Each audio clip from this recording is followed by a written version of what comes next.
زندگی میں آدھا دکھ غلط لوگوں سے امید رکھنے سے آتا ہے اور باقی کا آدھا دکھ سچے لوگوں پر شک کرنے سے آتا ہے۔ زندگی اس کچی پنسل کی طرح ہے جو ہر روز چھوٹی ہوتی جاتی ہے۔ خاموشی میں راحت ہے، لفظوں کا سفر انسان کو تھکا دیتا ہے۔ زندگی چھوٹی نہیں ہوتی، ہم جینا دیر سے شروع کرتے ہیں۔ جب تک راستے سمجھ میں آتے ہیں تب تک لوٹنے کا وقت ہو جاتا ہے۔ زندگی کی مثال ہم لڈو کے دانے سے بھی سمجھ سکتے ہیں۔ امید 6 کی ہوتی ہے لیکن ایک بھی آئے تو چلنا ہی پڑتا ہے۔ زندگی جب بھی رلائے تو سمجھ جانا گناہ معاف ہو گئے۔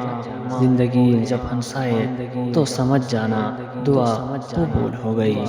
زندگی 2 چیزیں ضرور سکھائی ہیں، ایک تو اپنے میں خوش رہنا، دوسرا اپنے خدا کے سوا کسی سے امید نہ رکھنا۔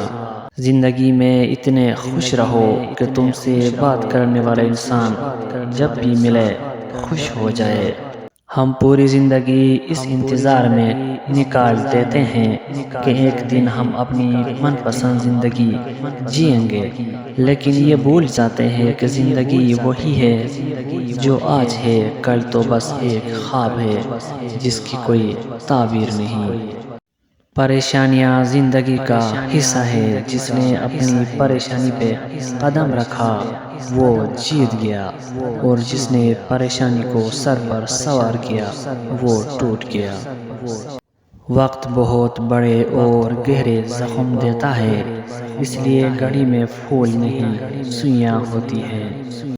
اپنی زندگی میں ہر کسی کو اہمیت دو، جو اچھا ہوگا وہ خوشی دے گا اور جو برا ہوگا وہ سبق دے گا۔ عزیز دوستو، امید کرتا ہوں یہ ویڈیو آپ کو ضرور پسند آیا ہوگا۔ اگر ویڈیو پسند آیا ہے تو پلیز چینل کو سبسکرائب کریں اور ویڈیو کو لازمی لائک کریں۔ ملتے ہیں نیکسٹ ویڈیو میں، تب تک کے لیے اللہ نگہبان۔